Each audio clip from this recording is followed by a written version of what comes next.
for ye today. Says Osborne, you're interrupting my news telling. But if you're going to interrupt me with fool questions, so be it. I saw Cripple Billy on my travels. He was sitting on the hedge bank at the bottom of Darcy Street. And what was he doing sitting at the hedge bank? Yeah. What does he usually be doing? He was staring at cows. Do you have any more interruptions?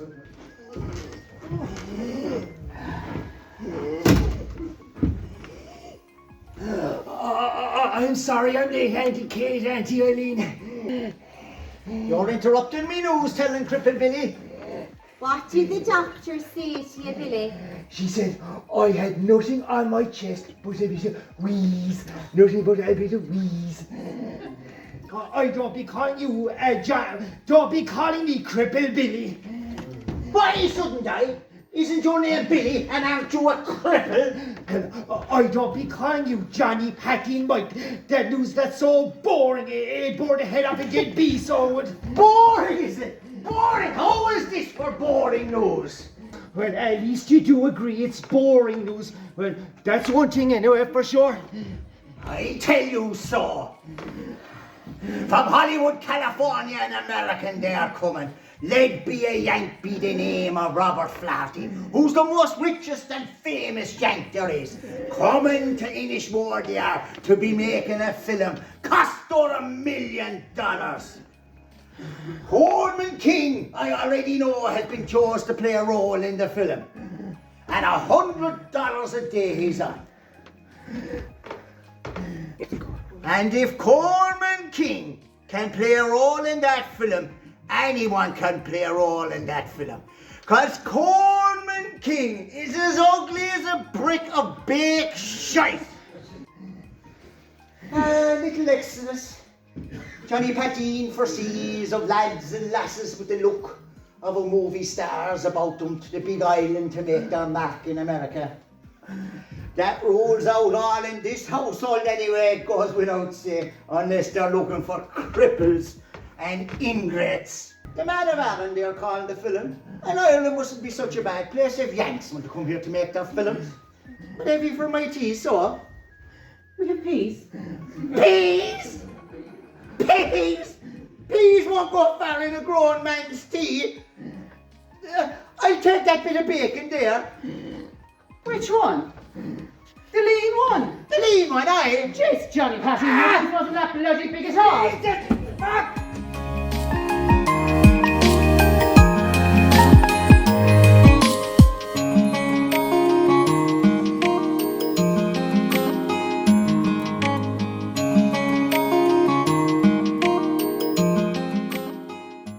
Now, I'll have to take another look for myself, so. Do take another look for yourself there.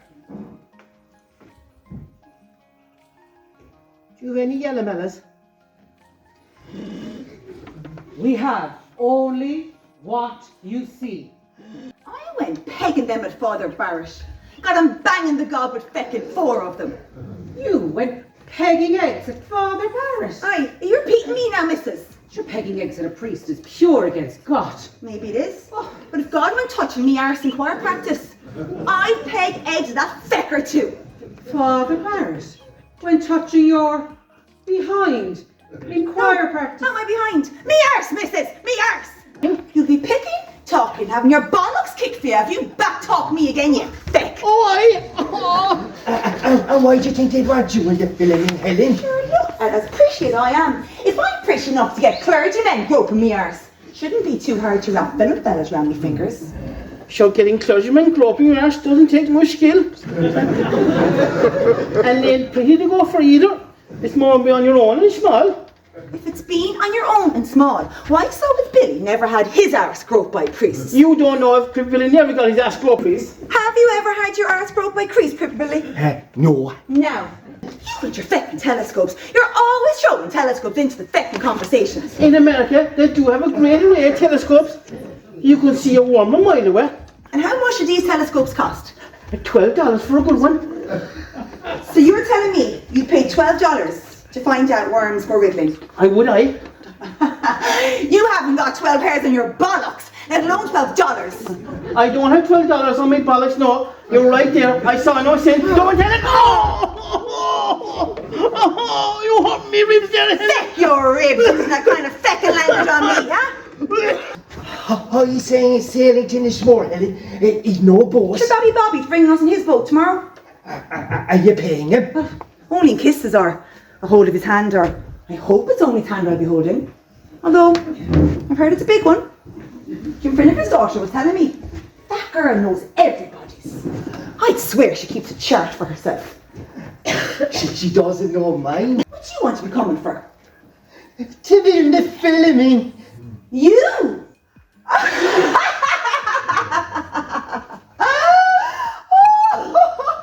Oh, I shouldn't laugh at you, Billy. Oh, but I will.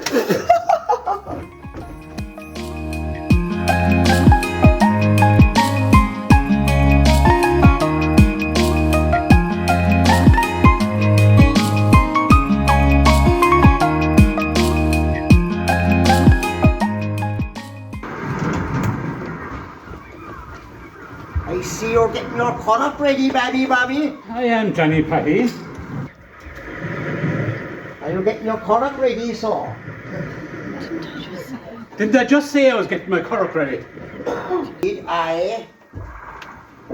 So you're getting your cut-up ready? All spick and span you're getting it. All ready and prepared, like. All ready for a trip or something. That's a nice 14, that is. A nice 14 for tripping. And it's even more nice now that you've got it nice and prepared for yourself. All ready and willing. Hey?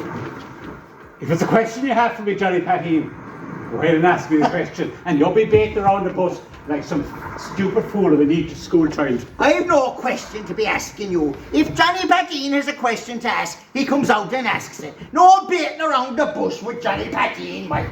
I was only commenting on how nice your currach was, how ready and prepared it was, all ready for a trip or something. Who's that shuffling of the stones there? It's Billy Craven, Bobby. I should have guessed Welsh shuffles. No one else, I suppose. Are your aunties not worried that you're out this late, Billy? They'd be more worried if they knew that I snuck out on them, Bobby. You shouldn't sneak out on aunties, Cripple Billy, even if they are funny aunties. Do you think I did for the aunties, Bobby? Well, I saw your Auntie Kate talk just down there one time. And she shouts at me for staring at the cows, she does. I wouldn't hold up staring at cows as a highest sanity, Cripple Billy. What did you hear tell about Helen Barclay's travelling? Helen told me. Jesus, I told Helen I'd give her a punch if she let anyone in that news. And I hear she's paying you with kisses. She is, and so I didn't want paying at all. It was Helen insisted on that clause. Wouldn't you want to kiss Helen, Bobby? Ah, she makes me awful scared. She's awful fierce. Why, would you like to kiss Helen? I can't see Helen ever wanting to kiss a boy like me now. Can you, Bobby? No. But yes, you bring them a Cormac's without any payment at all. I would have. Sure, I wouldn't mind having a look at this filming myself. And what's the harm in bringing a few passengers along? Will you bring me as a passenger, Bobby? No. Why, no. I've no room. Sure, you've plenty of room. A crippled fella's bad luck in a boat. Everyone knows that. Since we no. Since Putty and Larry took the crippled fella on a boat and it sank. That's the most ridiculous thing I've ever heard, Bobby. And if he wasn't a cripple, he had a bad leg under him anyway. You're just prejudiced against cripples, so you are. I'm not at all prejudiced against cripples. I did kiss a cripple girl there one time. Not alone was she crippled, she was disfigured too. I was drunk when this happened. But you're not spoiled for pretty girls in Antrim.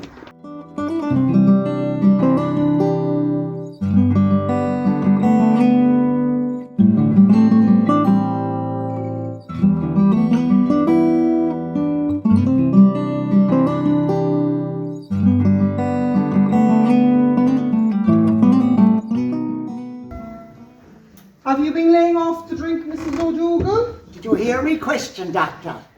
I did hear your question, but aren't I trying to examine your mother without your fool questions? Full question, is it? Have you been laying off the drink, Mrs. O'Dougal, I said? Yeah, she has a pint of porter every now and then. It does her no harm. No harm at all. It's good for you. So long as you keep it at a pint of porter is the main thing. And a couple of whiskies now and then. Wasn't I just saying not to mention the whiskies, you lump? How often is now and then? Yeah, once in a blue moon. Once in a blue moon. After breakfast sometime. Ah, Jesus, breakfast. Although I do prefer the poteen. But you don't get given poteen. No, I don't even get poteen, no. No. Only on special occasions. And what qualifies as a special occasion? A Friday, a Saturday, or a Sunday. Anyway, as you're here, Doctor, what's all this about Crippled Billy? He wouldn't be in a terrible way now, would he? Maybe something life-threatening, must be something awful serious if we're going to be writing letters to him. Have you ever heard of a thing called doctor-patient confidentiality, Johnny Patine? I have, and I think it's a great thing. Now tell me what's wrong with Crippled Billy. One of these days I'm going to cut open that head of yours and find there's nothing inside there at all. Don't be changing the subject, you. Tell me what's wrong. Unless there's a clue to the subject. There's something in his head. A brain tumour. He has a brain tumour. I wasn't aware. Oh, doctor, tell me it was a brain tumour. That'd be great news. Woohoo, that'd be great news. I'm off home. I'd like to thank you for wasting my precious time. But before I go, I will say one more thing. And that is, I don't know where you got your information this time about Crippled Billy. Because usually it's such accurate information you do have. Polio. Polio, is it polio, doctor? Apart from the deformities, which he has had since birth, there's nothing the matter with Billy Craven. And you do well not to go spreading foolish gossip about him. TB! TB, is it TB? Don't, where are you going? Don't be hogging all the news, you! You bugger! We'll see if Crippled Billy is in such fine health that rode to Inishmore on a freezing morning as he did this day will do him no harm.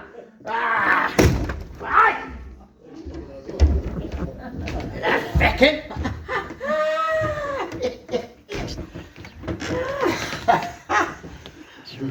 Didn't that get her running back quick? Like a cat with a worm up her arse. You and your shitey arse news. Me news ain't shitey arse. Me news is great news. Did you hear the latest? Pat Brennan's cat has gone missing and Jack Early's goose has gone missing. I suppose something terrible has happened. I hope something terrible has happened. Even though you're my only son, I'll say this, Johnny Patine. Oh, you're the most boringest fecker in Ireland. And there's plenty competition for that feckin' post.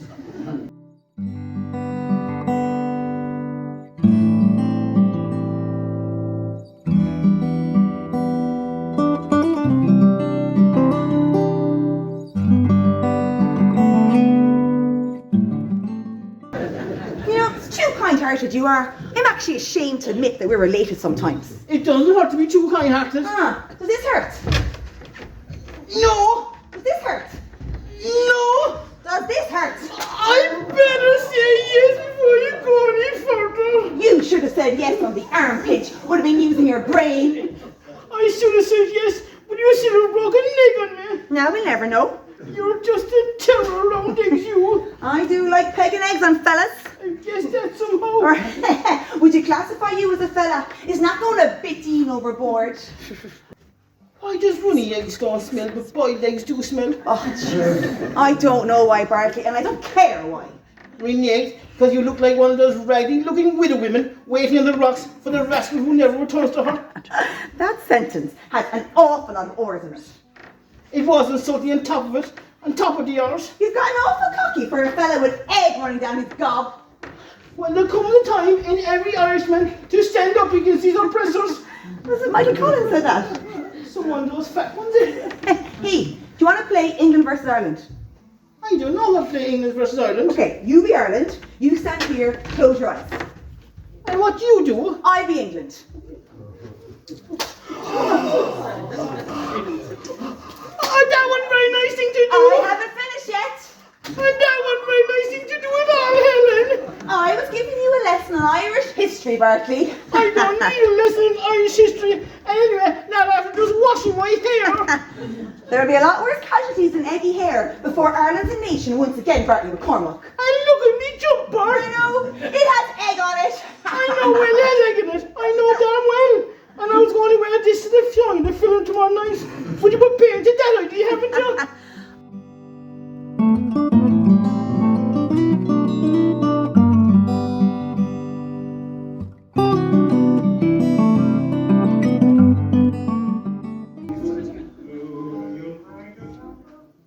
Ma'am, I fear I'm no longer for this world. Ma'am, I can hear the wail of the banshees calling for me as far as I am from my barren island home. A barren island home, but proud and generous of it. But yet, I left you all alone, tinned up alone and dying in this $1 roaming house, without a mother to wipe the cold sweat off me, nor a father to curse the dead over me, nor a colleague fair to wipe the tears off my still body. I often wonder, Mammy, would they let cripple boys into heaven? Because, they wouldn't want to go uglifying the place, 'Twas in all Ireland this young man died. 'Twas in all Ireland this young man lay. For all the people that do pass by, may God have mercy on the croppy boy. It is only to sleep I'm going to, Mammy. It is only to sleep I'm going to, Mammy.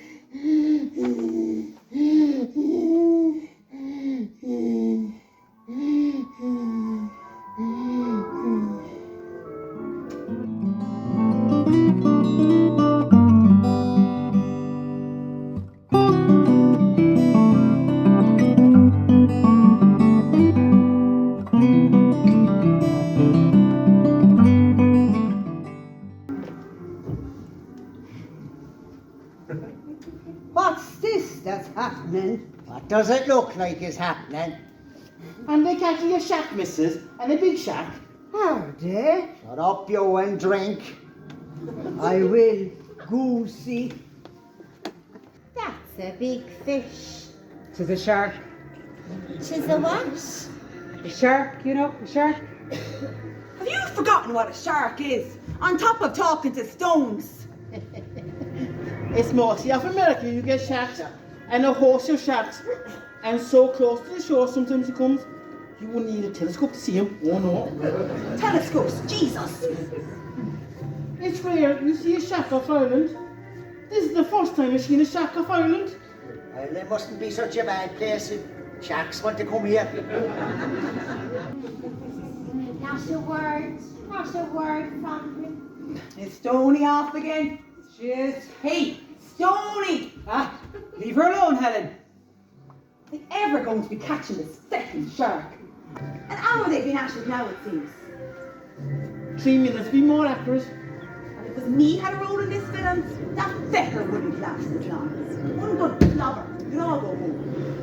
Good clobber raised Darcy's axe, I suppose. Hey, cut the axe talk, you.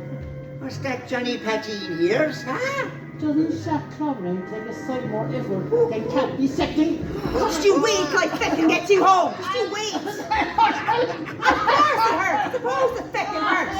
Helen, I'll leave back you alone there now. Up your arse, Bob Bennett. You feckin' kiss maker, you. Do you wanna... Why don't they leave the poor shark alone? They do no harm. What another story is there in leaving sharks alone? You want a dead shark? Dead shark, aye. A shark with no ears in it. A dead shark, aye. And a shark kissing green-teethed girls from Antrim. You want a belt mentioning green-teethed girls here? Well, you interrupted myself and my nanny shark a bit. I didn't know Jesus could drive. You've gone loopy, mister. Haven't you gone loopy? I haven't gone loopy. You have. Your stone was telling me earlier. What did my stone say? Hear that one earlier. What did me stone say? Of course, Kate's gone loopy, Helen, with that poor Gossor that she loved and raised for 16 years, preferring to take his TB to Hollywood for his time, rather than bear being the company of her. What? Didn't I say it here? Didn't I say it here? Don't they have a right to know that their dying foster baby stabbed them in the back without a boy or a leaf? Can't you keep anything to yourself? Johnny Patine, Mike, is not a man for secrets. See if you can keep this baiting a secret. Jesus! You frighten my manny, Bobby. You frighten my manny. You won't, Bobby. Give him a good beating for yourself. That's the last omelette you eat in my house, you bitch. Carrot omelets don't go anyways. You were never that adventurous. Never, you bitch. Thank Christ that's over. A pile of feckin' shite. And not a telescope to be seen either.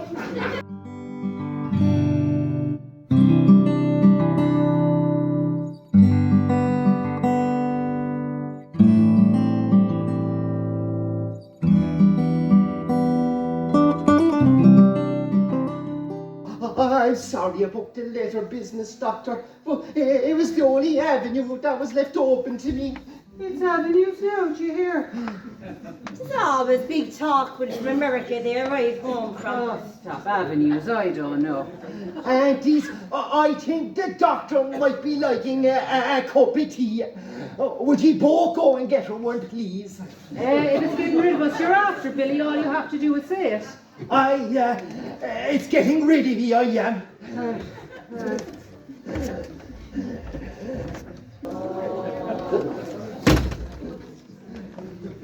So what was the TV after all? Johnny Patine, will you ever stop listening at doors? God save us. But I'm sure God sent the TB to cripple Billy for claiming he had TB, and even he had no TB, and making Johnny Patine's nose seem unreliable. God doesn't send people TB, Johnny Patine. He does send people TB. No, he does not. He sent the Egyptians boils is just as bad. Well, boils are very different to tuberculosis, Johnny Patine. And no, God did not send the Egyptians boils. In Egyptian times. He did not. Well, he said something to the feckin' Egyptians. He killed their firstborn sons. Aye, he killed their firstborn and dropped toads on their heads, aye. There's a boy that knows his scripture. Did you tell your aunties about the TB at Cripple Billy? No, and you're not going to tell them either.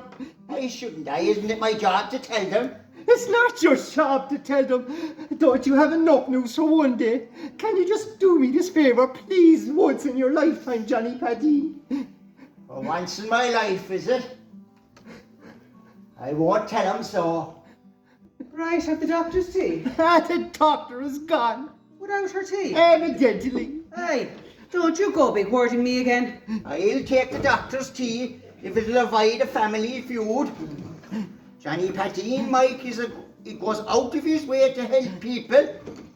Aye? Do you have any biscuits, missus? You're changing the subject, Johnny Patine. I'm not changing the subject. I want a few biscuits. We've no biscuits. I bet you have a rake of biscuits. What's up on the shelves behind them peas? More peas? You buy far too many peas. A fella can't be having peas with his tea unless he's an odd fella. And nobody can accuse Johnny Patine Mike of being odd. Oh no. You're not going to tell him, Maria.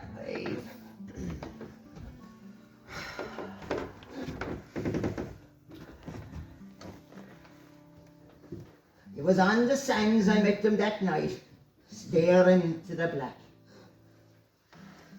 One water was roaring, and I wouldn't have thought little more of it if I hadn't seen the bag of stones tied to their arms as they heaved it onto the boat.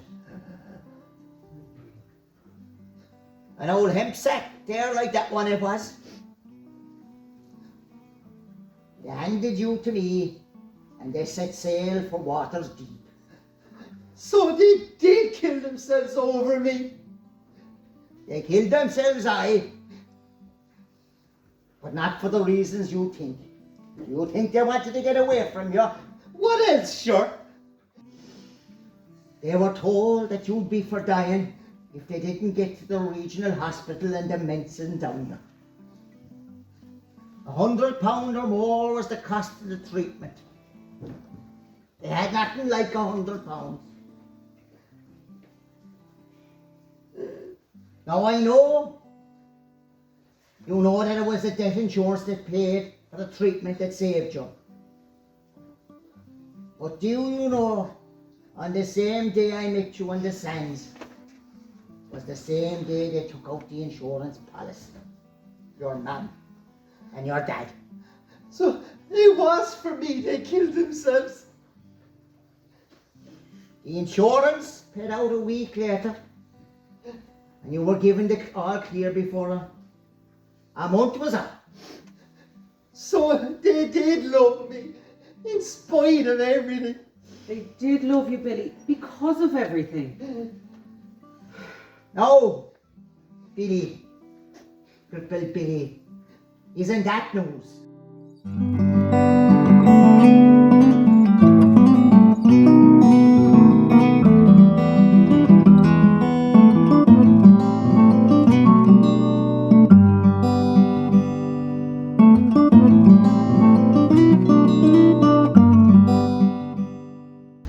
Just come to look at Billy's wounds. They're deep. Hello, Helen. You look a feckin' fool in all that get-up, Cripple Billy. That hurts so it does, Helen. Don't be such a feckin' girl, Cripple Billy. How was America? Oh, fine. Did you see any girls there as pretty as me? Not a one. Or almost as pretty as me? Oh, not a one. Or 100 times less pretty than me? Well, maybe a couple now. Not a one, I mean. How do you have to be so violent, Helen? I do have to be so violent. I'd be taken advantage of otherwise. Sure, nobody's taken advantage of you since you were the age of 7. 6 is nearer the mark. I ruptured a curate at 6. So maybe you might tone down the violence a small bit, Helen. You're right. I could. And the day after, I could shove a bent spike up my arse. Who was it I was kissing so? Mostly the stable boys that could do an American accent.